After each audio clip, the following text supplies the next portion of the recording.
Hi, it's Tegan. Okay, I am here with a video which I probably should have done a little bit ago, seeing as it is the middle of May, but I am finally here to you guys with my readathon wrap-up for the O.W.L.s Magical ReadAthon. This was the readathon created by the channel Book Roast, and it was a readathon that went for the entirety of April.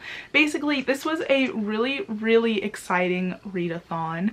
It was based on Harry Potter, which is one of my favorite things in the entire world. When I came across this readathon, I just knew automatically I had to join in. Now, I did my TBR at the beginning of April, and I did say I was going to do some vlogs, but I really failed at vlogging this readathon for some reason. I just could not do it, so I didn't vlog it, unfortunately, but I am going to be going through with you guys now what I read.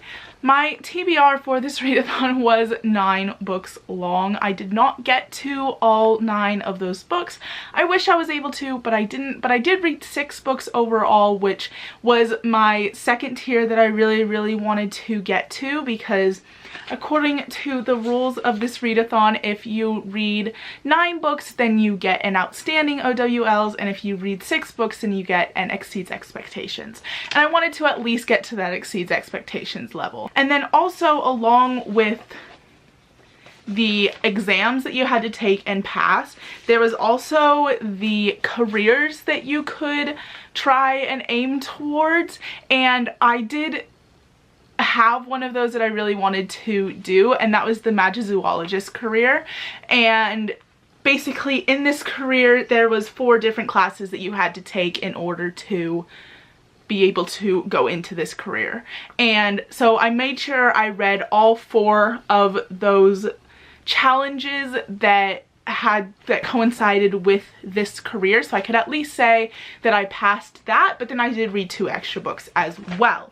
So I'm going to be going through all of the books that I read, along with all the different exams that were joined with it. So first, going into the 4 books that I read to pass the exams for the career choice that I had. So the first one was Care of Magical Creatures, and the prompt for that was read a book with a land animal on the cover. And good that we start with this one, because the very first book that I have to share with you guys is Harry Potter and the Philosopher's Stone by J.K. Rowling. I knew because this was a Harry Potter readathon, I had to at least read 1 Harry Potter book throughout it, and there are some land animals on this cover. I did in my TBR show the original copy, which has a unicorn on it, I believe, but I ended up reading this beautiful giant copy that I have, which is the illustrated edition, and there is a cat, I believe, right there, so it counts with this cover as well.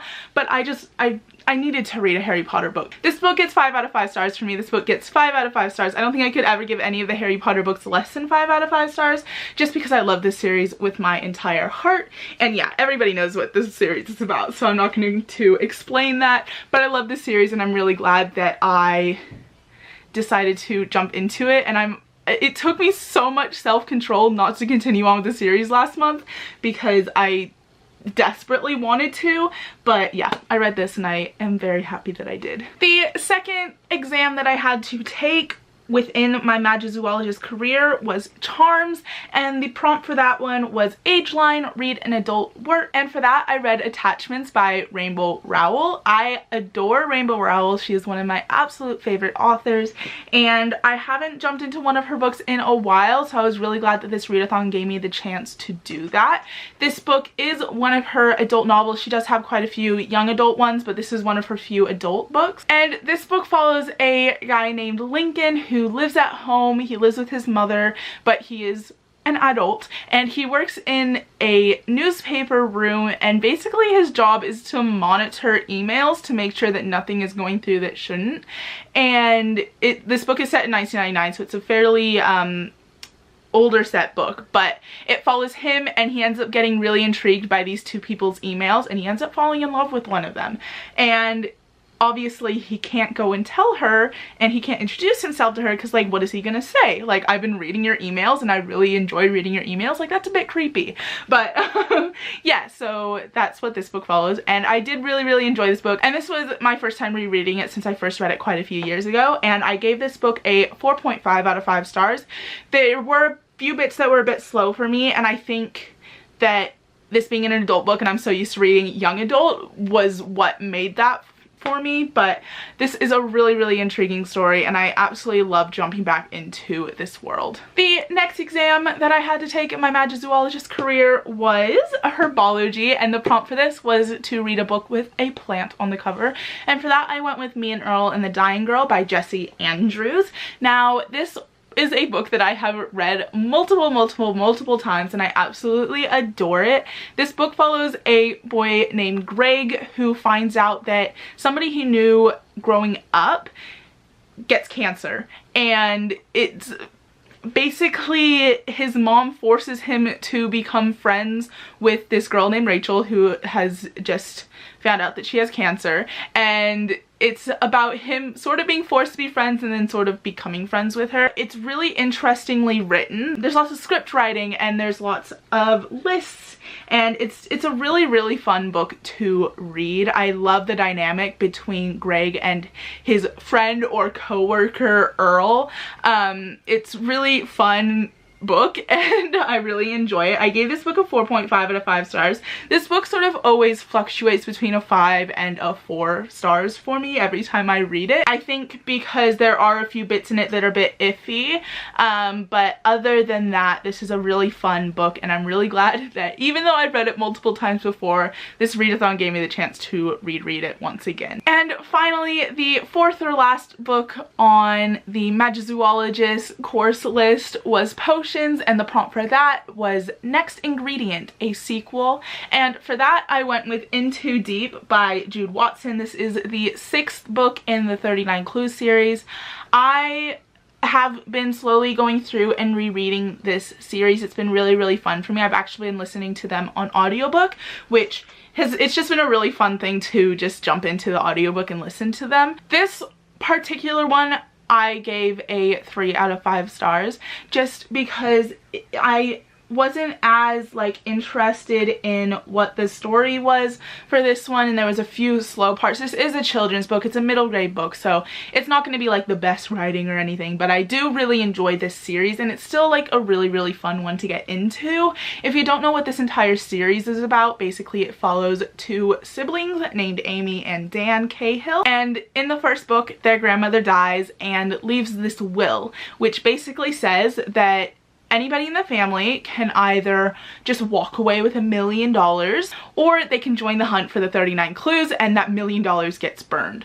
So Amy and Dan decide to join the hunt for the 39 clues. It's a huge hunt, lots of dangerous stuff happens, it takes them all over the world. Their family is full on fighting against everybody to get to the 39 clues first, and it's a really fun and interesting and educational, and I just really enjoy this series. I haven't reread them since I was little, so it's really fun going through and rereading them. Like I said, I did give this one a 3 out of 5 stars just because this particular one was a little bit slower, and I didn't enjoy the concept of this one quite as bit as I have some of the others, but once again, it was still a really fun read. And finally, jumping into the other 2 courses or exams that I had to take to get me to that 6th book exceeds expectations standard. So the next one was History of Magic, and this is a book published at least 10 years ago, and for that I went with If You Come Softly by Jacqueline Woodson. This is a book that I got sent to me when I was a part of Life's Library with John Green and one other person.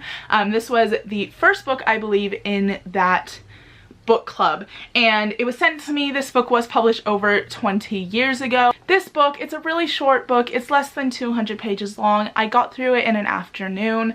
It follows 2 characters, Jeremiah and Ellie, and basically it's about them. They're an interracial couple and they meet, and it's about them trying to come to terms with this over 20 years ago. So people aren't as accepting of this back then, so their families are coming to terms with it.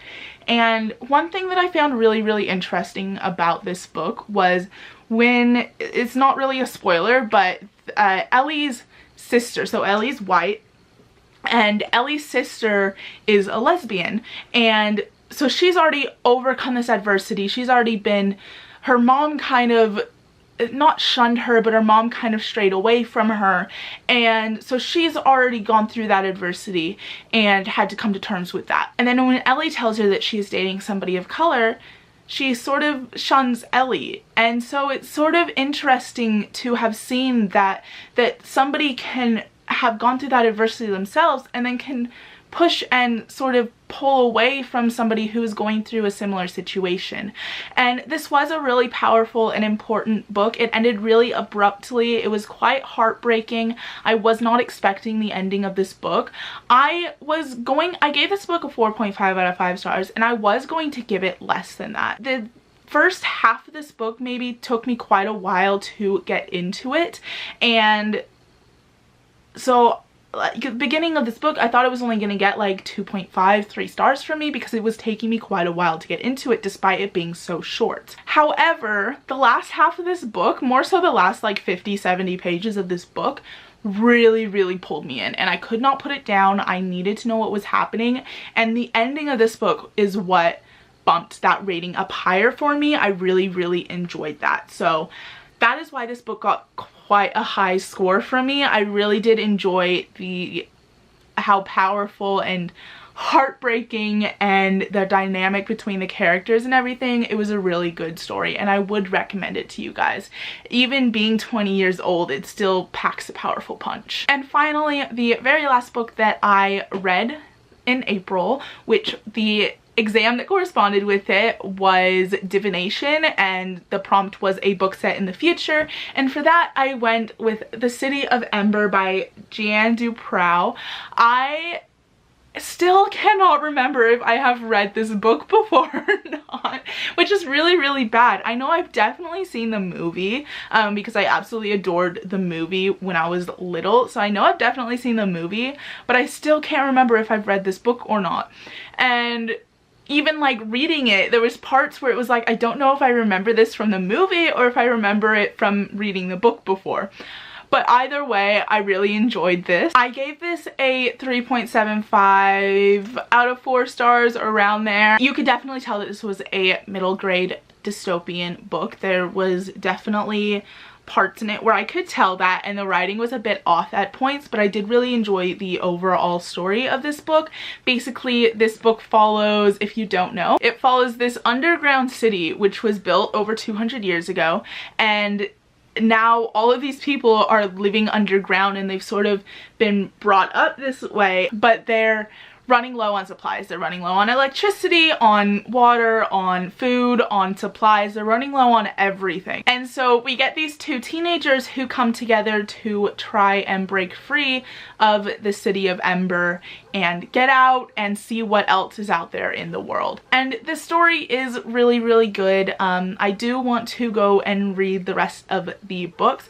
Like I said, you could definitely tell that this was written for a younger audience, and the writing was a bit off at points, but it was really funny at points as well. Like there was some times where somebody would mention something, like they would read a note and there would be this word in the note where like us being out in the world in our time would know, but they had no idea what that note was talking about, like trees.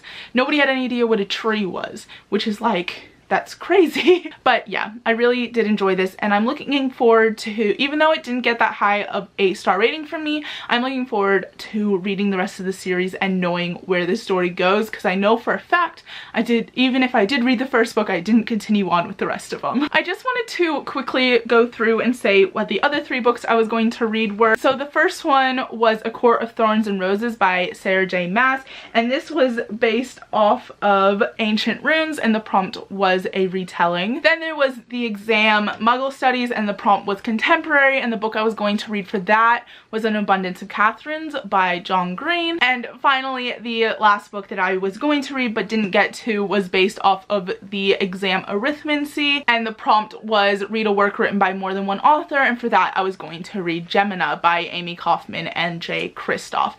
There is kind of a reason why I didn't get to these ones. I probably would have, but Avengers Endgame came out in April, and I spent maybe the last week and a half before that film came out rewatching all 21 of the movies prior to Endgame, so that took up quite a large portion of my month. If Endgame didn't come out last month, I probably would have gotten all 9 books read, but we're not going to dwell on that. I feel like I did really, really well. I'm really glad I got to that exceeds expectation standard of reading 6 books. But these were the 6 books that I managed to read throughout the O.W.L.s Magical ReadAthon in April.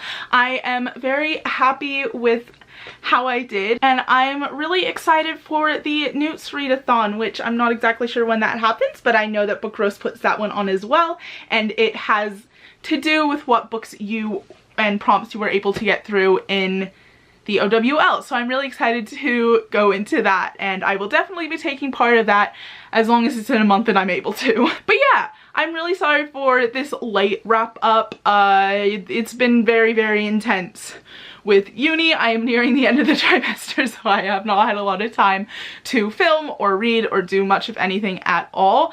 But I just wanted to finally get this video filmed and up for you guys, so please let me know down below how you guys did in the O.W.L. Magical Readathon. If you guys participated, I would absolutely love to know. And yeah, I'm really happy. I had a lot of fun last month doing this, and I'm looking forward to the next one. If you enjoyed this video, you can give this video a big thumbs up. I would really, really appreciate that. And you can also hit that subscribe button down below if you would like to see more bookish or music content from me. And yeah, that's going to be about it for this video today. I'm Tegan, and I will see you guys next time. Bye!